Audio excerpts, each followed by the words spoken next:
ప్రముఖ వ్యాపారవేత్త ఆనంద మహీంద్ర తమిళనాడులోని తంజావూరు బృహదేశ్వర ఆలయంపై ప్రశంసల వర్షం కురిపించాడు. ఈ మేరకు ఆయన ఆదివారం సోషల్ మీడియాలో ఒక వీడియో షేర్ చేస్తూ ఒక ట్వీట్ చేశాడు. ట్వీట్ లో ఏముందో ఒకసారి మనం తెలుసుకుందాం.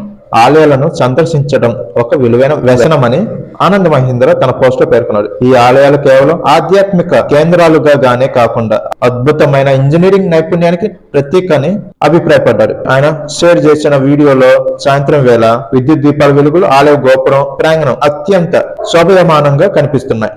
తంజావూరులోని కావేరీ నది ఒడ్డున ఉన్న ఈ బృహదేశ్వర ఆలయాన్ని చోళ చక్రవర్తి అయిన రాజరాజ చోళుడు కీర్తిశేఖ 1003 నుంచి 1010 మధ్య నిర్మించాడు. పూర్తిగా గ్రానైట్ రాయితో నిర్మించిన ఈ ఆలయంలో చున్నం గాని ఇతర మిశ్రమాలు గాని వాడలేదు. కేవలం ఇంటర్లాకింగ్ పద్ధతిలో రాళ్లను ఒకదానితో ఒకటి కలిపి చేర్చారని, భూకంపాలు సైతం తట్టుకుని 1000కు పైగా చెక్కు చెదరగా నిలవడం దీని నిర్మాణ ప్రతిష్టతకు నిదర్శనమని ఆనంద్ మహీంద్ర తను చేసిన ట్వీట్ లో వివరించాడు.